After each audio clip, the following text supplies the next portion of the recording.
éventuelle complicité, quelle part le contexte géopolitique du moment a pu jouer, a pu motiver et pousser le terrorisme au passage à l'acte, c'est évidemment très difficile à déterminer. Bonjour Frédéric Ancel. Bonjour. Vous êtes maître de conférence à Sciences Po, professeur à la Paris School of Business. Frédéric Ancel, de nombreuses manifestations de Malaisie jusqu'au Bangladesh, un quasi appel au meurtre de l'ancien président de Malaisie, boycott des produits français initié par Erdogan en Turquie, relayé au Koweït et au Qatar. Quelle importance faut-il réellement donner aujourd'hui à cette mobilisation anti-française dans le monde musulman ?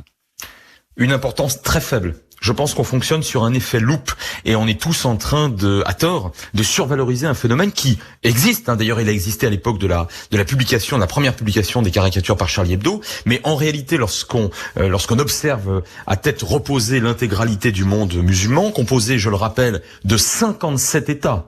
Là, on parle de 4, 5, 6 États, dont les plus petits d'ailleurs, notamment le Qatar, le Koweït, dans lesquels il y a eu manifestation. 57 États qui abritent un peu plus d'1,2 milliard, 1,3 milliard de musulmans. Écoutez, les manifestations qu'on a vues, qui existent, qui ont existé bien évidemment, non seulement ont été quand même extrêmement limitées en nombre et en qualité, et puis surtout, pour l'essentiel, c'était des organisations elles-mêmes islamistes, alors dont on peut très bien comprendre qu'elles voulaient bien évidemment appeler à manifester, à commencer par les Ikhwan, donc les frères musulmans, et les salafistes. Mais à ma connaissance, sauf Monsieur Erdogan et encore de manière à moitié officielle, on va dire ça comme ça, aucun État musulman n'a appelé officiellement donc au boycott des produits français. Oui, on verra tout à l'heure d'ailleurs dans Tout Terrain avec le reportage de Jean-Sébastien Soldani que l'impact dans la population turque aujourd'hui de cet appel corrobore vos propos. Il y a une forme d'effet de loupe effectivement quand on voit un drapeau français qui brûle. C'est assez spectaculaire, ça rappelle un peu les toutes petites manifestations palestiniennes pro-attentat de 2001 à New York. On a du mal à comprendre, Frédéric Ancel, comment ce qui est considéré comme un blasphème dans ce monde musulman, la représentation visuelle du prophète, peut générer une telle barbarie. Qu'est-ce que vous diriez à cette interrogation ?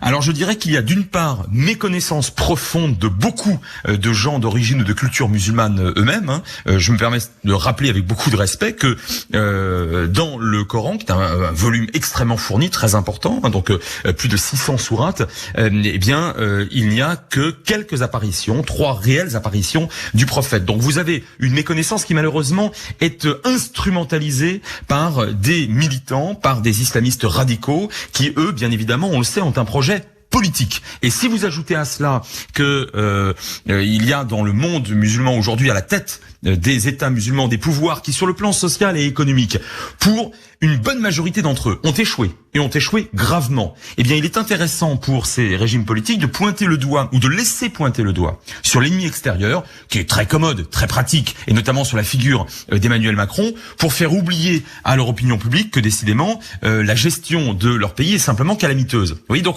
je dirais qu'on a un double effet, méconnaissance instrumentalisée, j'allais dire, dans la rue, ou dans la mosquée, et à la tête de l'État, une instrumentalisation cynique à des fins politiques. Il reste, Frédéric Ancel, dernière question pour vous, que cette fameuse loi de 1905, renforcée par la future loi appelée contre le séparatisme par le pouvoir, pose un problème dans l'intégration d'un certain nombre de musulmans qui ne supportent pas ces atteintes finalement qu'ils estiment fondamentales à la pratique de leur culte sur notre territoire. Alors oui, c'est vrai. Alors je pense qu'il y a 3 points, je l'ai dit très rapidement. D'abord, le premier point, c'est que l'immense majorité des citoyens d'origine, de culture ou de foi musulmane dans notre pays n'ont jamais remis en cause les lois de la République, y compris celles qui concernent l'absence de blasphème et le droit de caricaturer. Ça, c'est le premier point. Sinon, on serait déjà en guerre civile depuis longtemps. Le deuxième point, c'est que les gens d'origine musulmane qui sont choqués ont parfaitement le droit de l'être. Et ils ont parfaitement le droit de demander à réparation. Je rappelle que la mosquée de Paris, à l'époque, lors de la publication des caricatures de Mahomet, avait intenté un procès. Le procès a été perdu, mais on est allé en justice de manière totalement démocratique et républicaine, et n'importe quel citoyen ou n'importe quelle association peut se pourvoir aujourd'hui en justice si elle en a envie, et les tribunes et les médias sociaux sont évidemment, les réseaux sociaux sont absolument ouverts à la totale liberté d'expression. Et le troisième et dernier point est le suivant, et je le dis rapidement, pour des citoyens qui ne supporteraient absolument pas ce fondement général de valeurs, de lois, d'institutions, et qui souhaitent souhaiteraient avoir recours à la violence, eh bien, écoutez, je pense qu'il faut leur dire qu'ils ont le choix entre 192 autres pays qui sont recensés aujourd'hui à l'ONU, dont certains qui appliquent d'ailleurs une charia très stricte. Les frontières sont ouvertes. Merci beaucoup Frédéric Ancel pour cet éclairage, ces précisions. Je rappelle que vous êtes géopolitologue, maître de conférence à Sciences Po et professeur à Paris School of Business. À l'étranger.